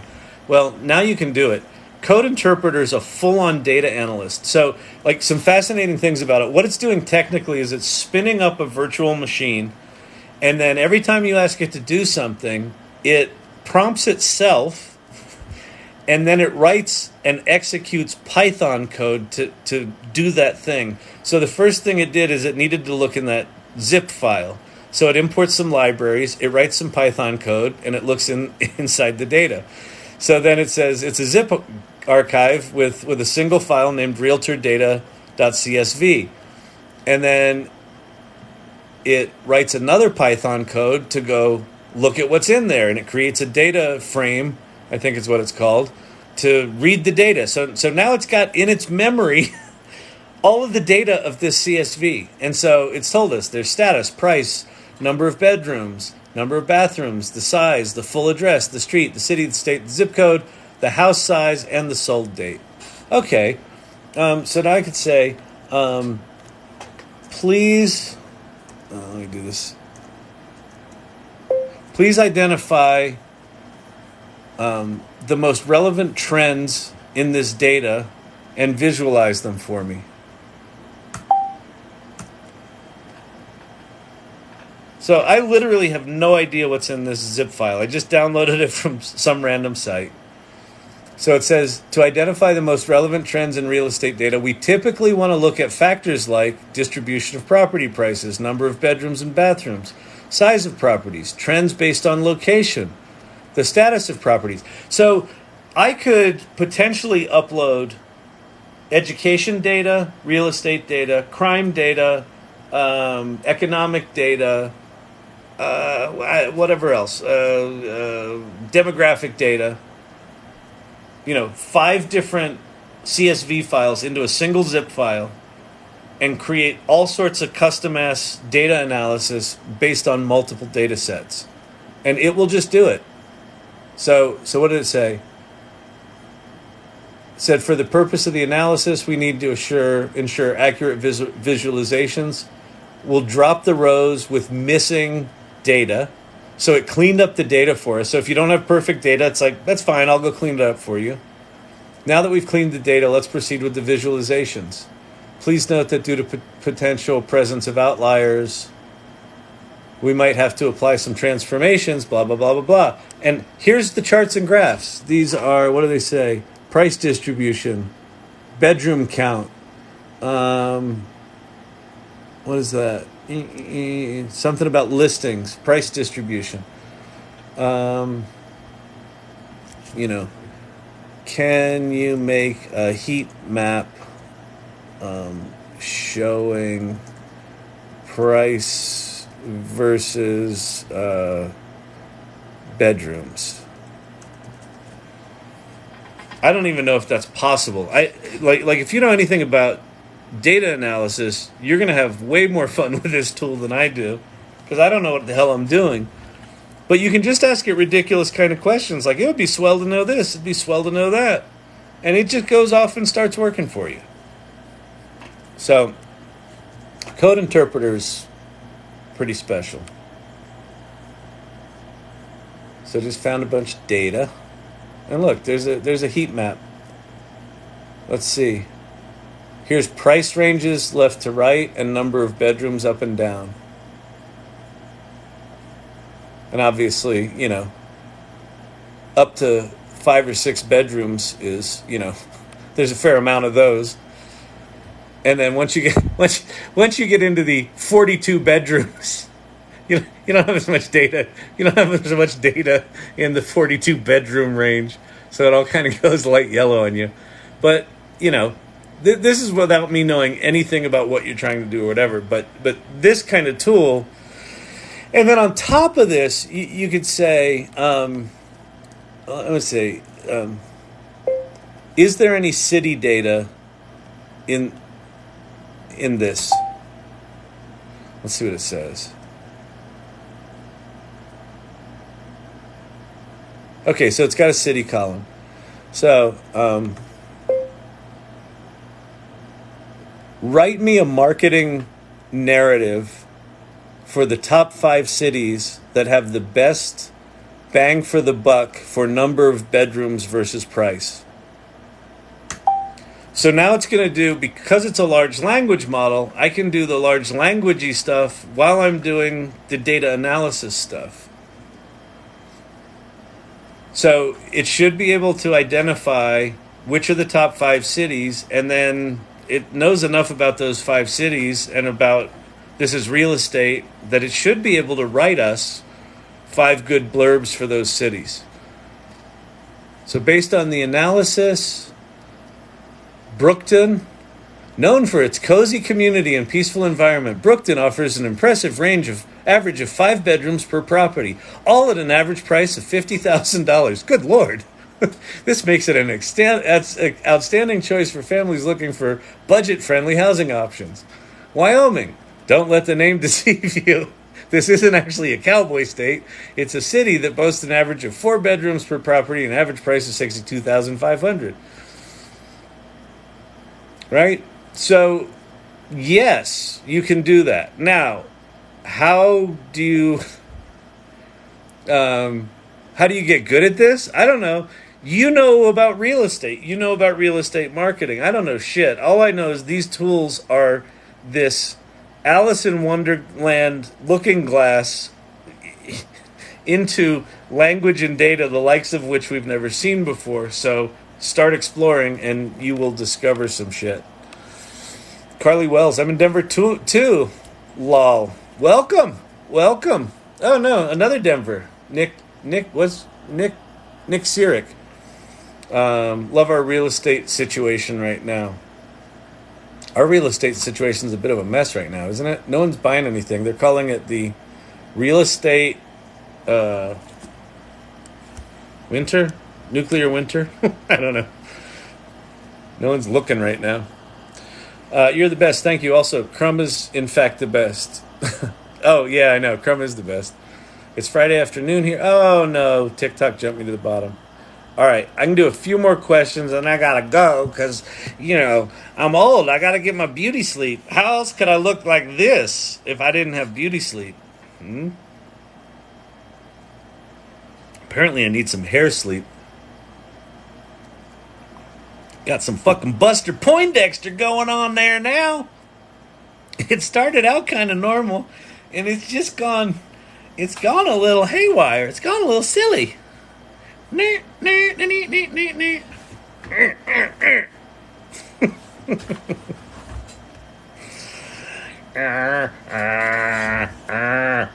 How do you edit a picture in Skybox? Okay, let's go do that, because that's a fun one.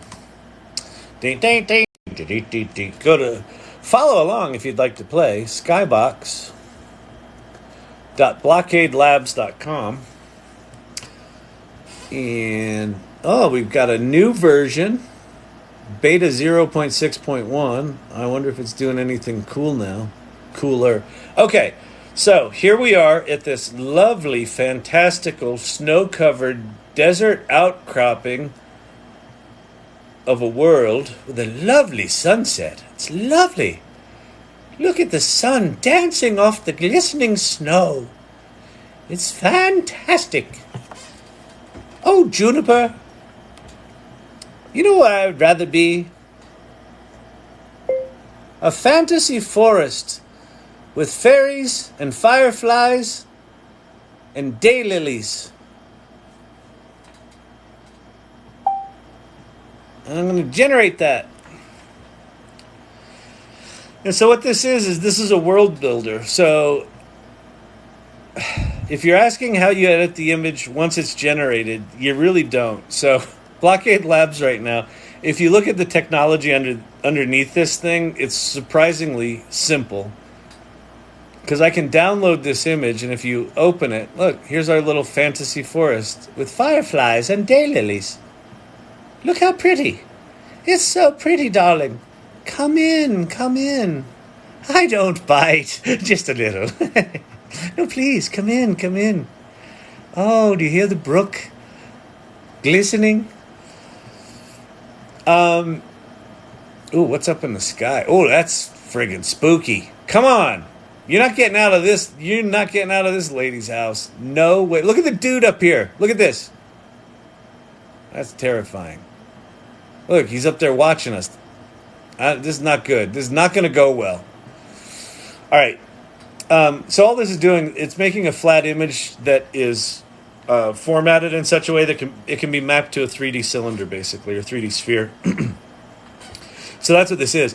But I saw a YouTube or a TikTok video the other day. You can take these images, bring them into Unreal Engine, drop some 3D objects on them, and actually start navigating through them, and then you can stitch multiple of these things together.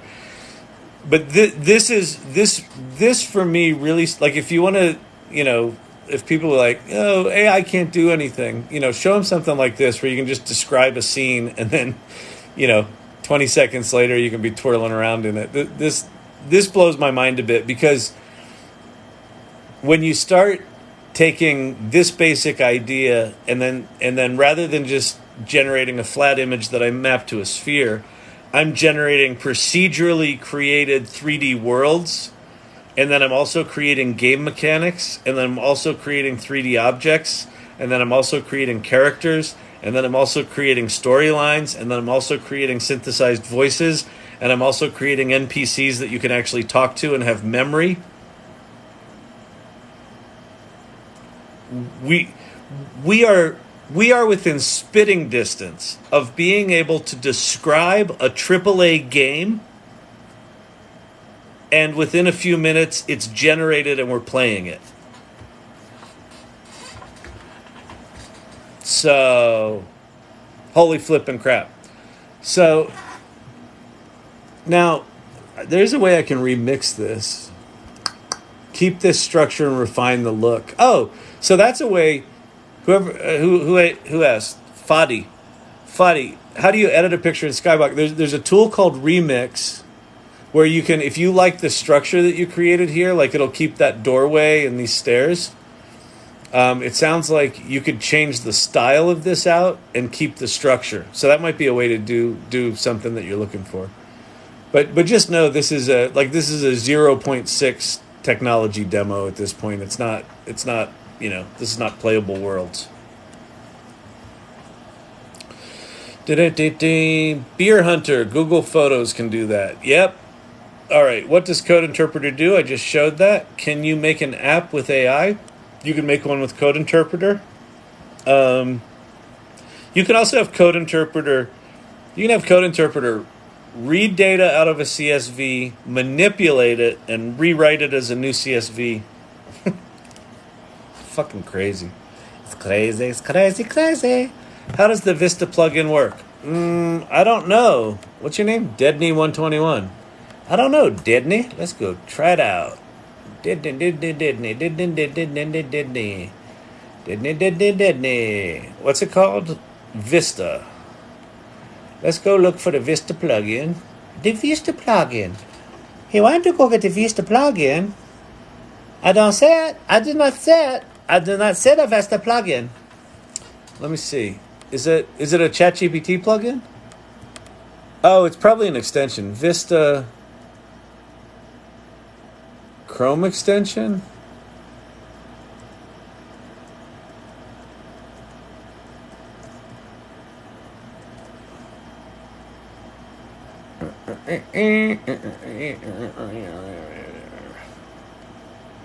Vidsta? Oh, maybe it's Vidsta. Hang on. Hold. Vidsta. No. I don't know. I do not know. I do not know of what you speak of. Oh, Vizsla. Vizsla. Did I say Vizsla? Maybe I did it wrong. Vizsla. Wait, Vizsla. Oh, here's Vizsla. I got it installed. Turn your idea into captivating video. AI scripts. Select stock footage. Oh, I did play with this. Okay, so here's how this works. Okay, so this is just in general how plugins work. So when you install a plugin, oh wait, Harry, hey, hang on. Hold your damn horses. I know my face is too big right now, and you need my face in the teeny box. I understand what's happening here. You don't need to get aggressive on me. Yeah. Good Lord. Plugin, it doesn't necessarily mean that it's active for that session. So in any given session, you can activate up to 3 plugins. Like right now, I've got Web Pilot turned on. So now I'm going to turn on Vizsla. And so now I'm going to say, let's see. Make me a promotional video doing outdoor activities in Santa Fe, New Mexico during festival season. I don't even know if Santa Fe, New Mexico has festival season, but it might. Sure, I can help with that. So it says, let's create a promotional video showcasing outdoor activities, video content, video idea, showcasing the vibrant culture. Did it fire off the... Oh, this is weird. It's actually writing the code as if it fired off the plugin, but I don't think it fired off the plugin.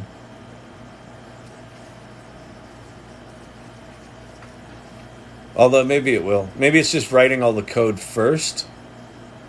Oh, yeah. Okay.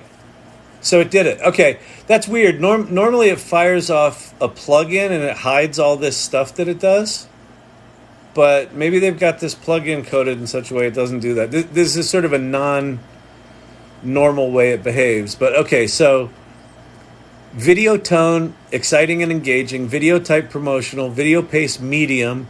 Published platform YouTube, 16:9. For the video metadata, experience Santa Fe outdoor adventures during festival season. Description, join us as we explore a vibrant culture and thrilling outdoor activities in Santa Fe, New Mexico. And then it does a bunch of coding. And I assume it just sends that over to Vizsla.com, I assume. And here's a claim code. Let me copy that because we might need it. So now this is going to fire us off to the site.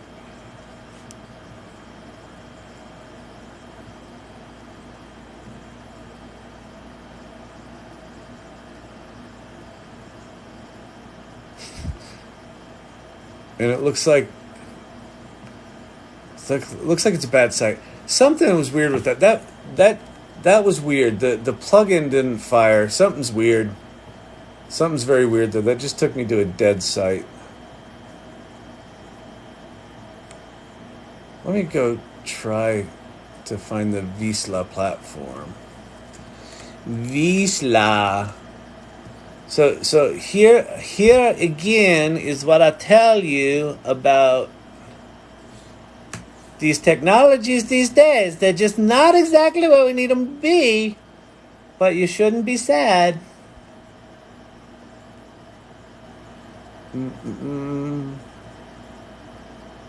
Sign in with Google. Sign in with the Google.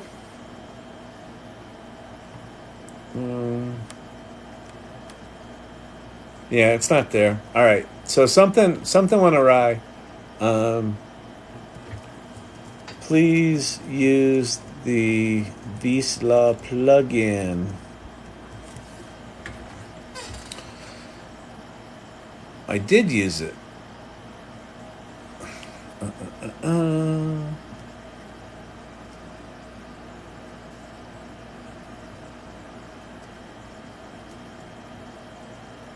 Yeah, that's not that's a weird site. I wonder if VSLA is down. Like it might be possible that this site's actually down. I don't know. Something's weird there. I don't know. So what's your name, Dedney? Dedney 121. How does the VSLA plugin work? Not very well.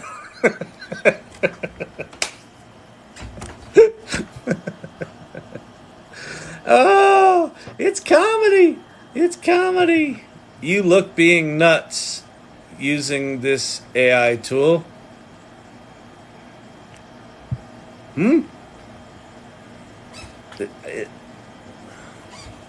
All right. Are you Tom Arnold? There's the first D-list celebrity sighting of the evening. I got Tom Arnold before I got Rosie O'Donnell tonight. At least that.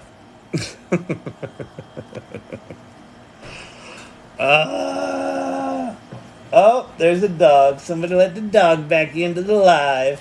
Hey, Chippy. Hey, buddy. All right. I ask for verifiable sources in the prompt.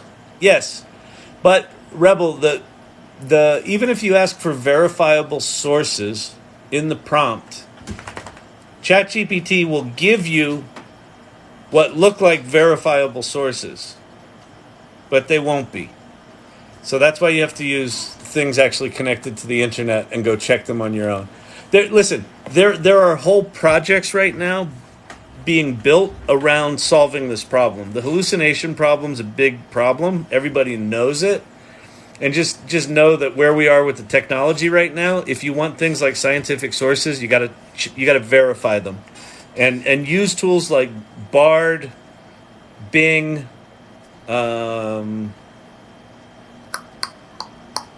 Claude's not connected to the internet.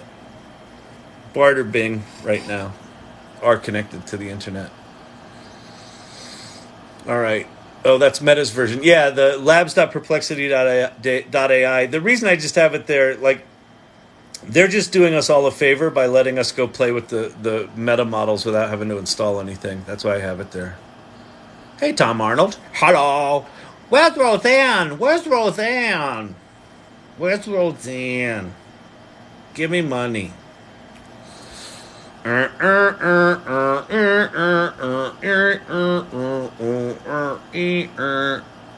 I like how you put that. Thanks, Maria. I don't know what I put.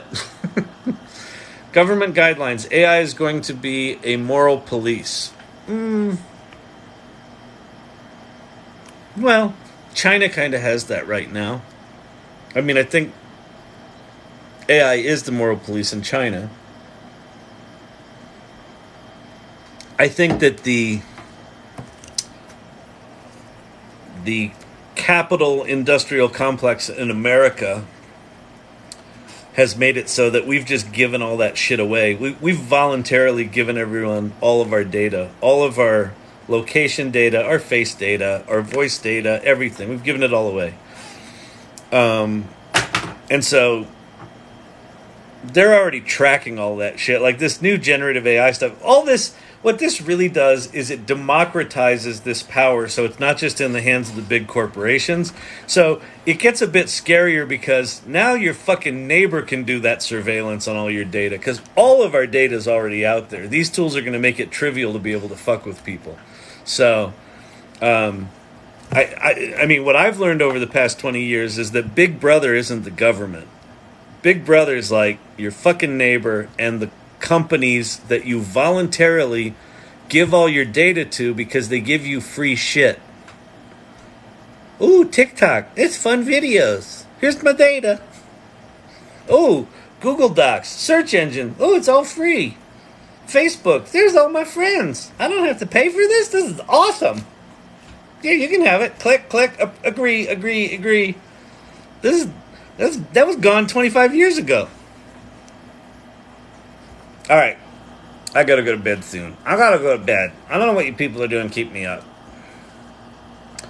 What are those? Baby AGI, not Baby IO. Baby AGI. It's not a website. Baby AGI is a project. That's not a complete thought due to edits. AI wars. A common goal will never be achieved due to AI improvement. AI wars! Did you see the latest Mission Impossible? No, I haven't, actually. Lots of AI references. All right, I'll go check it out. Kyle, I hate arguing with ChatGPT, Claude, Bing. They get data wrong. Yeah, I know. They do. They do. How can I summarize my articles that ChatGPT, Claude, Bard says is offensive? Use Llama. Llama doesn't have any safety guardrails on it. Even if I say, please, Claude. So here's an important thing. ChatGPT, Claude, Bing in particular, Bard, Pi, and all the shit at Poe are all owned by companies that have safety guardrails around their large language models. All of them will refuse to do nasty shit unless you jailbreak them. You can look at, there's just a paper that came out 2 days ago that they figured out some magic code you can drop at the end of a prompt that jailbreaks all these things. They didn't say what the code is, but you can jailbreak all of them. But if you're not going to jailbreak them, they're going to refuse to do that shit for you. Llama 2 doesn't have safety guardrails. So you can just go do whatever you want there. So try that one, labs.perplexity.ai. And if your articles are really nasty and you don't want to send the shit out on the internet, install it locally with something like GPT for all, and then install, whatever of the open source large language models you can run on these tools. And then you can just go nuts, give it all your nasty articles, and tell it to rewrite all your nasty articles even nastier. In the world of AI, evil will prevail. Janet Jackson. Very, very dark view of things, huh? I don't know that evil will prevail. I think there's I don't know what the percentage is, but there's a non-zero chance that AI is as dramatically good as everyone thinks it will be dramatically bad. I think it may be profoundly empowering to humanity. I think it may actually free us from doing all of the shitty, soul-crushing, cog in the machine work that we've been trained to accept since I've been around. I've never accepted that because I got a weird brain. And I just can't do that shit. But a lot of people can and do and have accepted that that's okay and that's how life is. What if all that shitty, repetitive, soul-crushing work, what if all of it were automated and it still generated just as much prosperity, but all of those hours didn't have to be spent doing the shitty, soul-crushing work?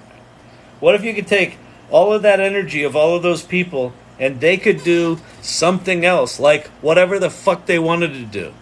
What if that's as distinct a possibility as the robots are going to kill us?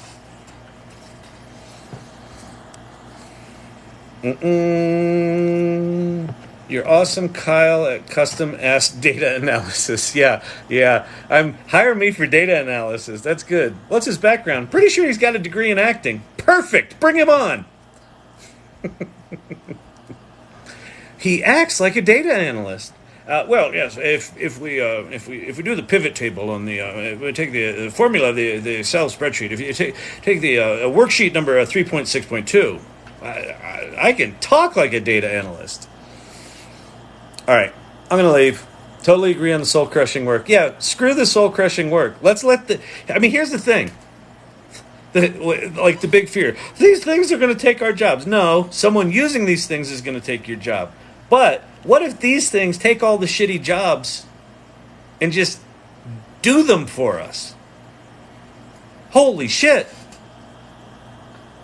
Oh my God, you're an actor, not a tech guy. I am. It's true. But I'm an entrepreneur. I've started 12 or 15 companies. I started one of the first digital agencies in the mid 90s. I moved to New York out of school, started and ran a theater company for 4.5 years, wrote 7 screenplays, wrote and performed a one-man show. Then I started one of the first online magazines, one of the first online agencies, a company called agency.com. And then, so it's all been about storytelling for me. My current company is called Storyvine. It's an automated video storytelling platform. But I've always had, this sort of left brain, right brain thing where, I love technology, but I hate the gratuitous use of it, and I like it applied in creative ways. So, yeah. So I'm just geeky enough to talk geeky, but I'm an actor deep down. I'm leaving. I swear to God. I swear I'm leaving. I swear. Seriously this time. All right. What the hallucination problem? What is the hallucination problem? All right, I'll close on this one. The hallucination problem. The hallucination problem is the way these things generate the documents they create, the answers they create. They're not actually aware of what they wrote. They're writing they're not writing.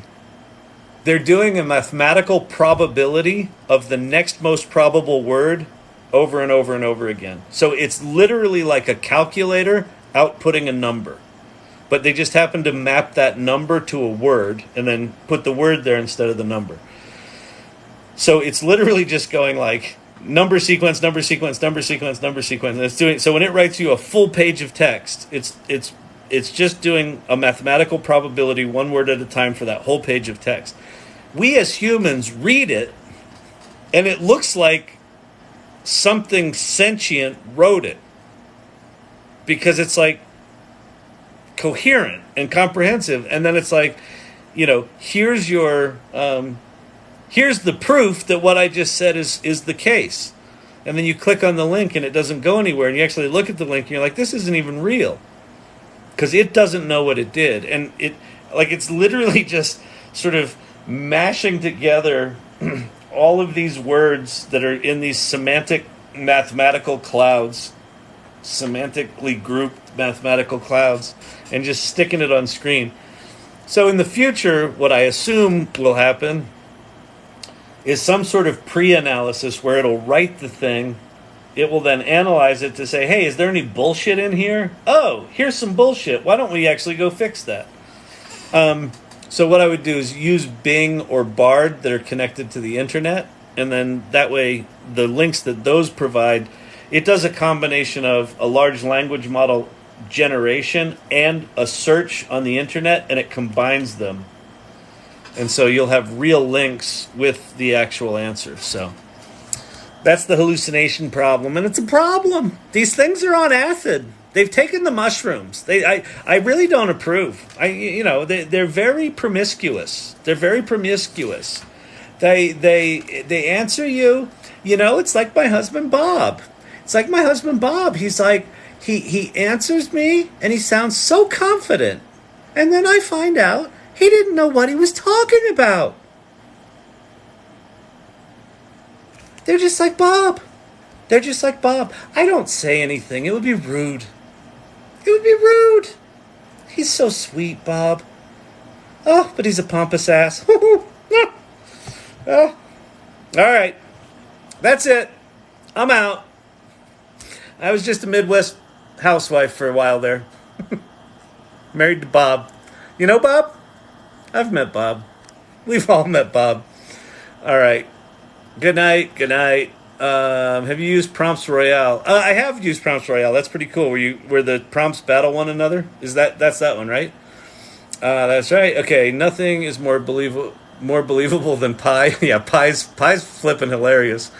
Pi will tell you lots of things. Nah, they aren't. I love my mushrooms. All right, peace out, everybody. Peace. See you tomorrow.